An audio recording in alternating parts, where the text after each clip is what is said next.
Good evening. Welcome to Investigator News, and I'm Ellie, and happy Wednesday. It's hump day. Why don't they mention hump day anymore? Did Campbell get old? And hello to Susan. And um, USPS, which is United States Postal Service, um, has got Karen's package on its way. Um, uh, Karen just got in here. So, Karen's package is on its way as of this morning. I think she'll like it. It's a little bit bigger than her phone. It's an iPad. Uh, so hopefully she'll enjoy it. Um, the box kind of looks rough, but it's a brand new iPad. I think we used it maybe twice. We put stuff on it and then quit using it. So, Karen, your iPad is on its way. I got a tracking number on it. So maybe I'll send that to you. But here's a receipt for it. Let me see. I'll throw it up there. Karen, there it is. It's on its way. So I hope you're happy. Happy birthday. Happy Mother's Day. Merry Christmas. You've been a great moderator and all the above. So, uh, so Karen, hopefully you got a bigger screen and you can see everybody and you can read what everybody has to say. Now they have a delivery date as of Wednesday, Tuesday or Wednesday. I was hoping to get there this weekend and you can figure this thing out. Um, it's going to take you a day or two or three, and it's got the cord in it. In fact, I charged it up and I put it to factory reset, so it is brand new to you. Um, uh, yeah, enjoy. Here we go, right here. Enjoy, Karen. Yeah, there we go. Um, I think it's going to be a great asset to Karen, and I think she's going to be able to see things a little bit bigger on our show. So, all right, we had some thunderstorms here this morning. Kaboom, kaboom, kaboom at 4:30. My dog said, "Let's go out." I love the water. I love the rain, and I was like, "Oh man, yeah." So I let the dog out in the thunderstorm, and she loved it. She absolutely loved it. She came in sopping wet from the rain, shook it all off, and she was ready to have her food and water and the thing I do for her and every morning. So, uh, um,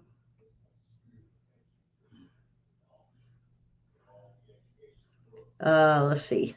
Uh, Plenty of Sparks works. Karen said she'll be a lookout. I have to see. I can use my phone's hotspots to use it. Karen, I'll send you the tracking number on this.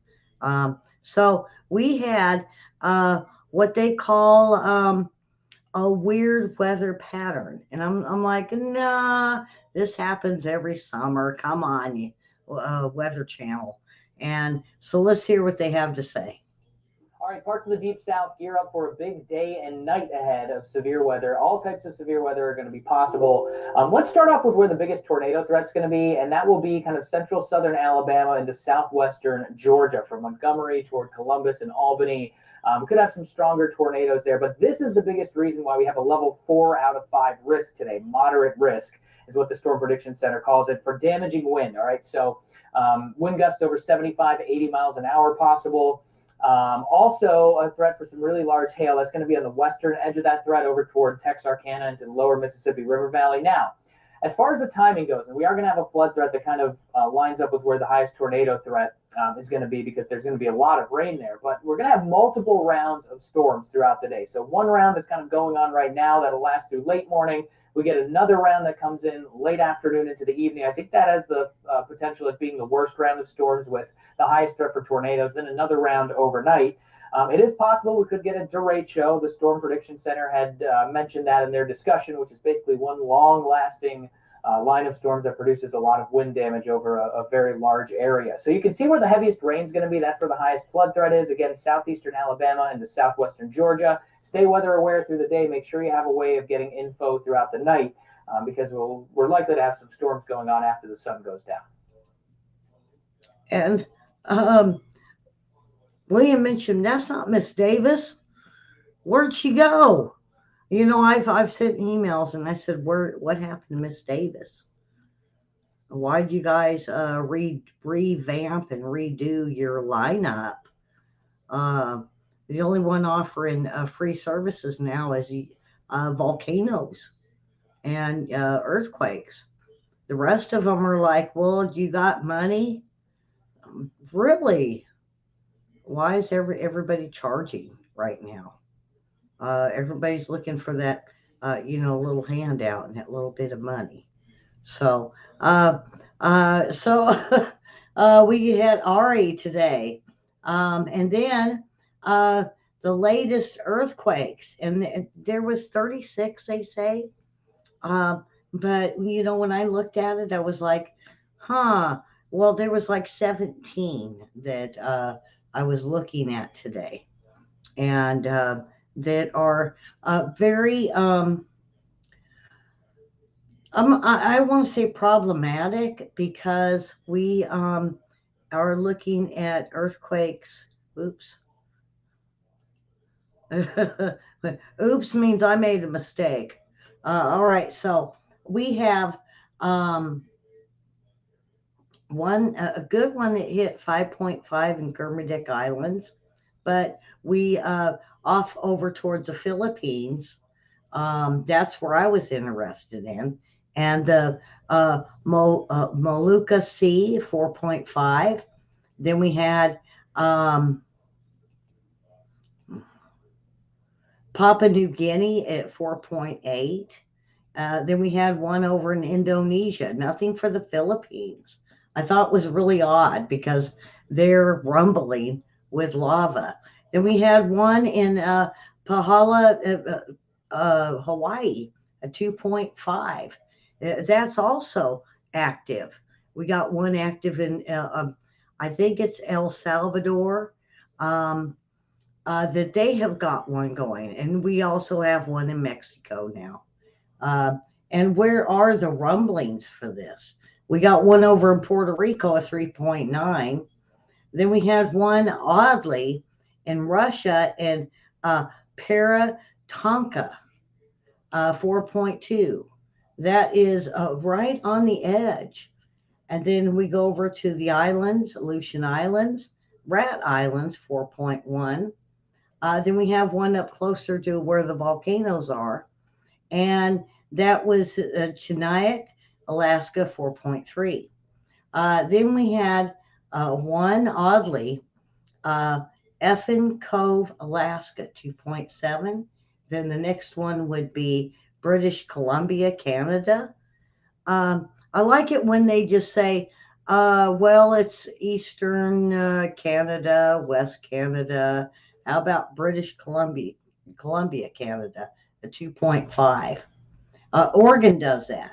And so when I guess there we go. Um, Ferndale, California is very active. That is real close to where the fault line runs out to the sea and to Alaska. They had 2.8. Then we had Gilroy, California, 2.6. And then, lo and behold, uh, Jal, New Mexico. I was like, where's White City again? Yesterday was White City. Today it's Jal, 2.7.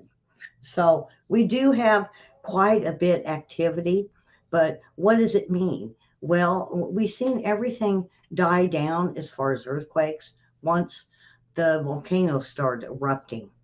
We've got four of them right now. And so everything's kind of quieting down, and but they are still, we're seeing fives, 5.5. And what is that? So what does that mean? We could see another 5.5 to a 6.0 anywhere in between Alaska, um, I want to say Indonesia, around the Philippines to Papua New Guinea, and then on the west coast. And you notice how quiet South America is. Now, there has been a report in the last week that Antarctica had a good sized earthquake. It's never been listed. USGS has basically hidden it from us. So why are they hiding a earthquake of? It was only in the twos and threes in Antarctica, huh? Well, we'll have to wait and see what they say. All right, so um, volcano Nato spotted at Kilauea. Um, and of course, I have a video for this, and it's not Miss Davis. Here we go. We continue to watch the eruption at one of the world's most active volcanoes, Kilauea, on the big island of Hawaii. The eruption itself is limited to the Halemaumau crater at the summit of Kilauea. That crater is about 3,200 feet wide. So right now it's covered with bubbling hot lava. That creates strong rising air currents that, of course, sucks in air from the surroundings. All you need is to get a little turbulence going, a little bit of a crosswind, and it's going to kick off some rotation in that rising air. It's going to suck up volcanic ash, even chunks of lava, and it's going to look a lot like a regular old tornado. At night, it might even have a bit of a glow. Good on you, Madam Paley. It's quite a display. Did you notice there's like four different areas of the volcano that are spewing lava? And these are some of the what I was talking about with the Geo show, that they have them in different areas. It doesn't mean that they're going to blow. It could mean that a big one's going to blow. And they're all, the media is all on Yellowstone and the big one. The big one is going to burst. Well, all the activity is north of the park, and it's a smaller volcano, and it gets in between 50 to 100 rumbles a day over 2.5. So a tornado on in the middle of a volcano, is that unusual? No, no. That usually does happen. Let's see. Oh, there we go. Um, so you see, there's the volcano in the. No, there is a tornado in the middle of a volcano. They even have lightning strikes. Severe weather. They get the high winds. They get the hail. And what happens when hail hits lava? It just instantly melts. Now, if we were to put stuff in hot water like ice cubes, we might get a few spits or two, but for the most part, it just melts it. And so the volcano is, um, uh, when I looked at the USGS volcanoes today, there was five of them in the orange that are watched, and none were red. So that's a good information for all of us to know that there was none in the red, so they don't foresee anything erupting. Um, all right, I'm going to move on. And today's severe weather threat is so rare Well, that here's where our it's severe weather. becoming part of the biggest news out. Uh, it's El Nino. Come on, we have La Nina and we have El Nino. And when El Nino comes around, the weather guys get real excited. Their scripts get better. And I'm like, okay, where's the hurricanes? And they said, there's warmer water, so the hurricanes are going to be worse. Okay, we have the one hurricane over in Indonesia, but where are the hurricanes for the United States? Well, let's take a listen. Severe threat on Wednesday. No really bad Threat hurricanes. is for Wednesday, and this is pretty far to the south for this time of year. Mid-June, you would not typically expect to see a severe weather threat that far to the south. This severe weather threat honestly looks like something we would more often see in March. Okay, generally as we go through the spring months, March, April, May, the severe weather kind of bullseye area shifts from the deep south through the Mississippi Valley up into the plains. So this is where we would more typically see some action in June. Again, out in the plains, even into parts of the Midwest. But again, our severe weather threat for Wednesday, and it's a pretty concentrated one, a pretty nasty severe weather threat, is going to be farther down toward the south. The reasoning behind this is that the jet stream is in a really weird spot right now. Most often this time of year, it retreats pretty far up toward the north, so all the disturbances that come in along it affect areas farther toward the north and west, like the plains. But with the jet stream being down here, all that moisture to tap into in the Gulf of Mexico, and some disturbances riding along that jet, that's why we're going to have this kind of unique severe weather threat in the deep south on Wednesday.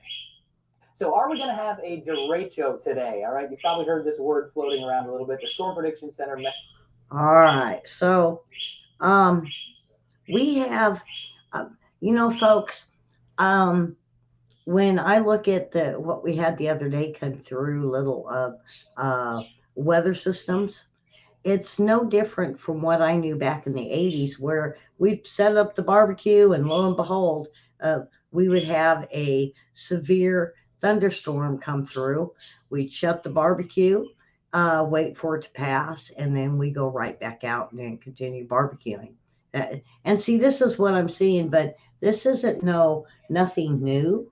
This is something that occurs every year. Um, all right. Celebrate Flag Day. Um, it today is Flag Day, June 14th, with these red, white, and blue. Um, there's all kinds of stuff you could do on Flag Day. Um, there is recipes. There's cookie recipes. There are put your flag out. How big of a flag do you need on your porch? Some people put big ones, some do medium sized ones, but show your support for our troops and uh, America, and put your flag out. It's not too late. It might be getting dark, but it's still 2 p.m. on the West Coast. Get your flags out. And William said play some really cool music, but I was unable to find anything they would let me have. So um, uh, they're getting they're getting picky with this copyright stuff. Uh, when you look in, I could copyright my stuff, but I haven't at this point. Um, I know that YouTube puts in a lot of advertisements, and I feel bad for the advertisers because of the videos I'm taking out, which means they'll make less money. There's about 1,000 of them I'm going to take out.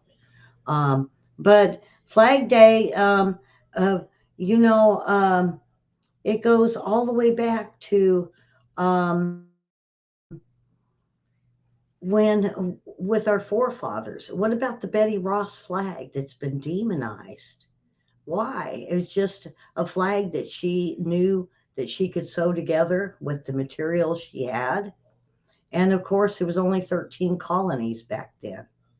So was she horrible and a terrorist for putting out the Betsy Ross flag? It doesn't mean anything but a woman that loved her country. Um, and so get your flags out. All right. So how China is expanding its law enforcement activities across Africa. Now, really, I should have this in the next show, but what I wanted to show is that we are now looking at China, um, with the Belt and Road Initiative, of promising different countries that they can come in and they can build their country back again.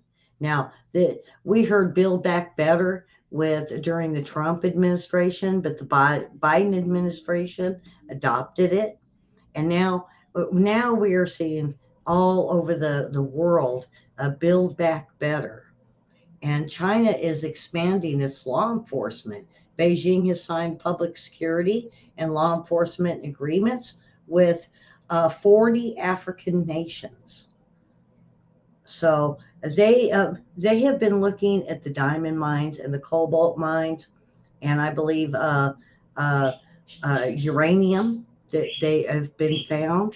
The only problem is there's no labor laws in Africa, and like we have here.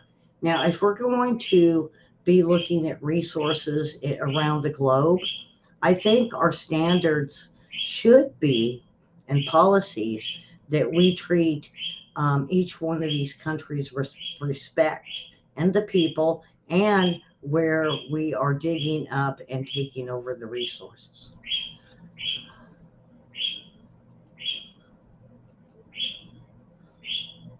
Um, the lunch debt. There is a woman. Let's see if I can find her name here. Um, this is in Seattle. William, did you hear about this? With the U.S. Department of Agriculture, approximately 4.9 billion school lunches have been served. And um, there is a deficit of kids that never did have the ability to pay. And I've spoken on this before. Uh, One of the things I pushed with the schools and with the school board is to free lunches.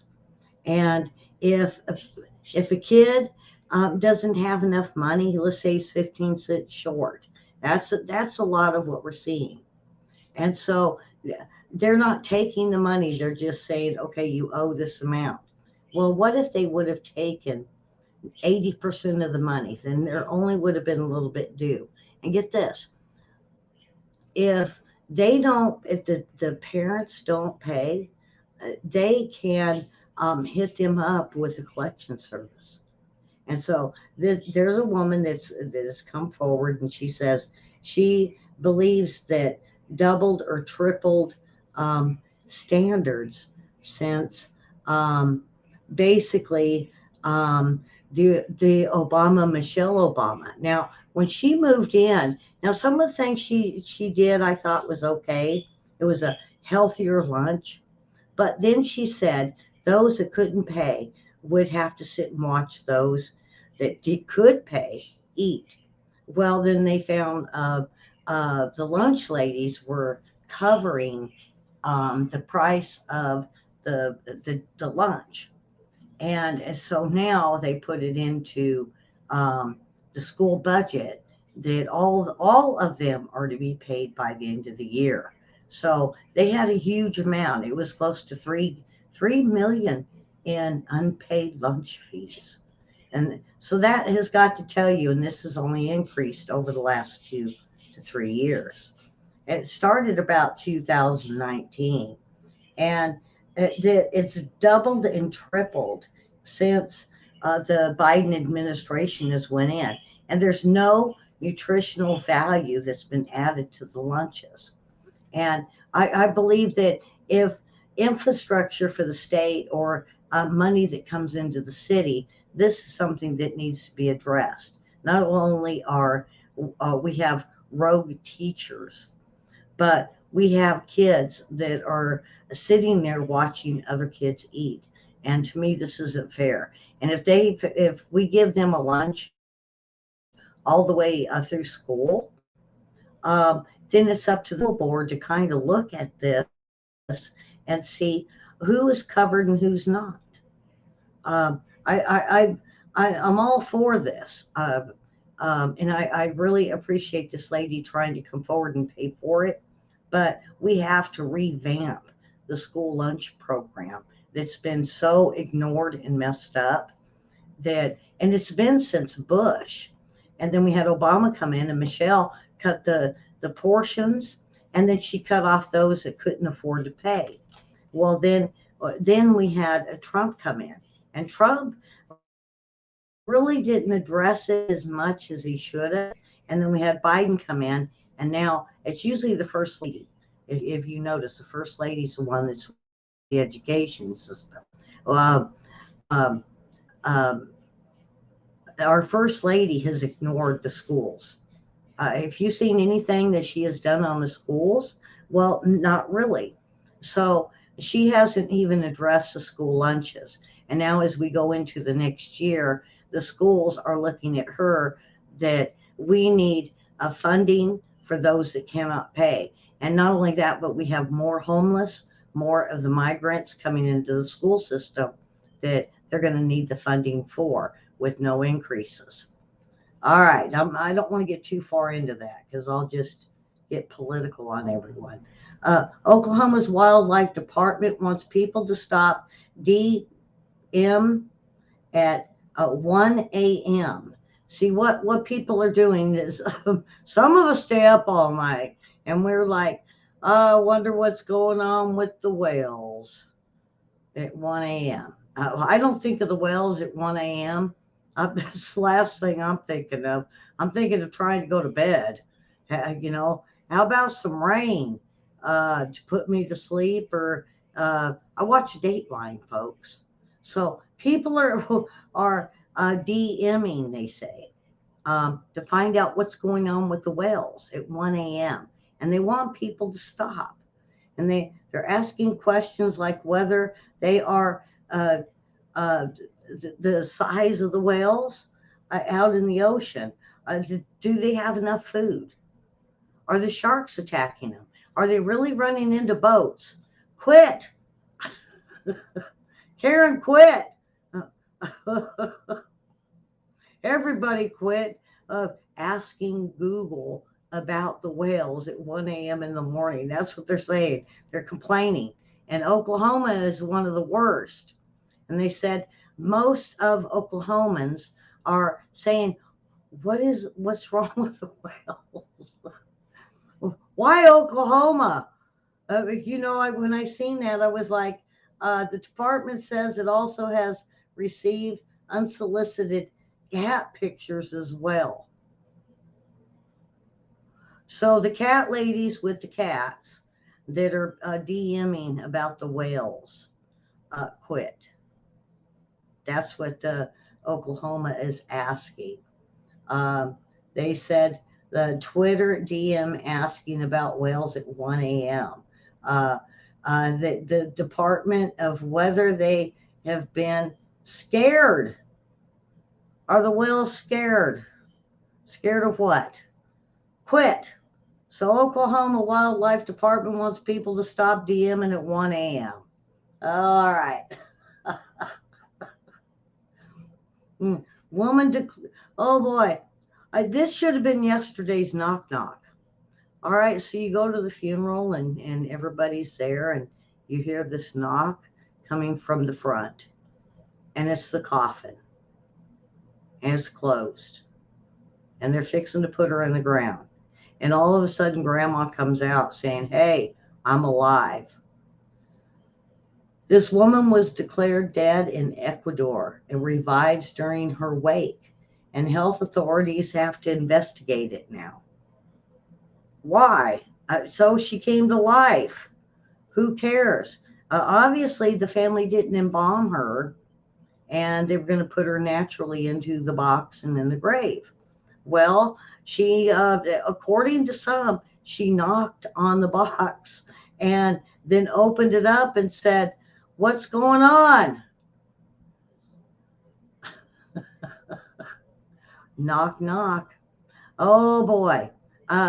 So now they want to investigate those that come back to life after dying. There is a drug out there. It's a zombie drug that you can take and it will stop everything. And then within hours, you'll come back to life. Is this what's going on in Ecuador? Or did they just not hear the heartbeat? And so now scientists are making a big issue over this of if they come back to life, we need to find out why. Why do we want to do that? If they come back to life, we're happy. The family members are happy.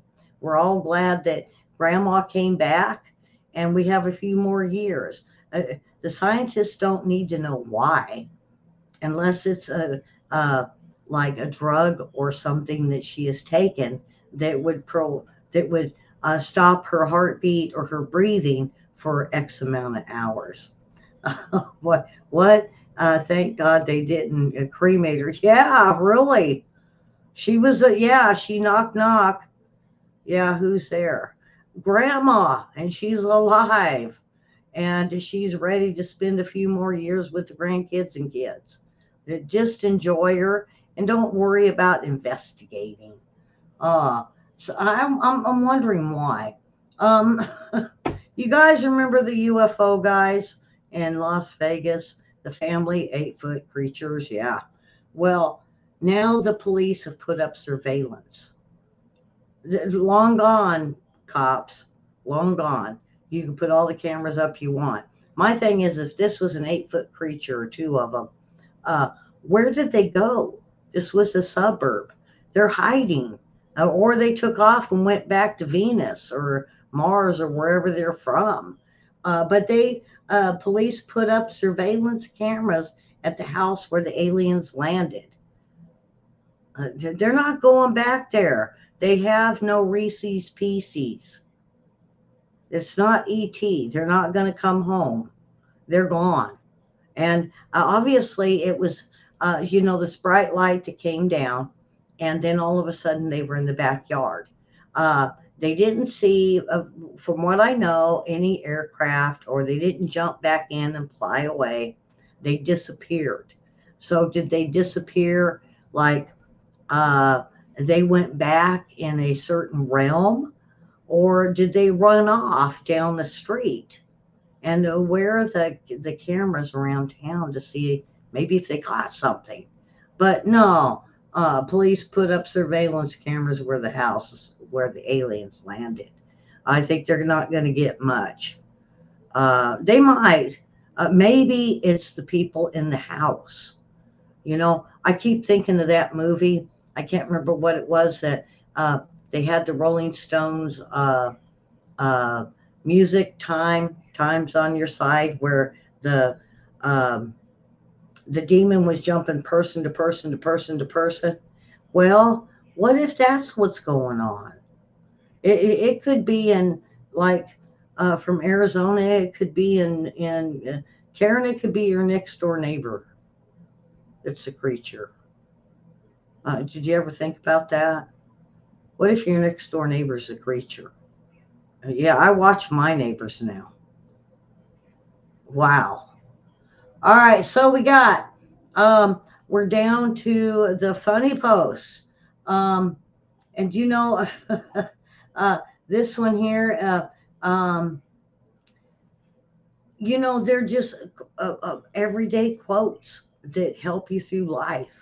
Uh, you know, um, um, so I, I'm sick of following my dreams. I'm just going to ask where they're going and hook up with them later. Yeah, there you go. That's me right there. I'm a, my dreams have gone in a weird direction. So, tell me where you're at. All right, gentlemen, you can't fight in here. This is a war room. And that was by Dr. Strangelove. My mother always used to say, the older you get, the better you get, unless you're a banana. Rose on the with Betty White. You remember that show? I can't remember the name of it. Golden Girls. That's what she said. Before you criticize someone, you should walk a mile in their shoes. That way, when you criticize them, you're a mile away from them and you have their shoes on. They're barefoot. Yeah, there you go. Bob, he looks like you've been missing a lot of work lately. I would say I've been missing it, Bob. But Bob says, uh, um,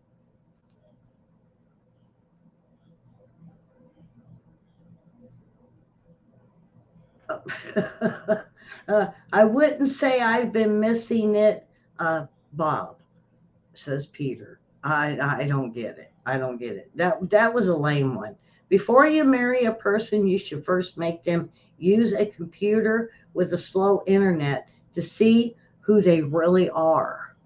Yeah, I love being married. It's so great to find the one special person you want to annoy for the rest of your life. Uh-huh. You go from annoying your parents and then you get a spouse and you go to annoying them, and then when you have kids, you really get to annoy them.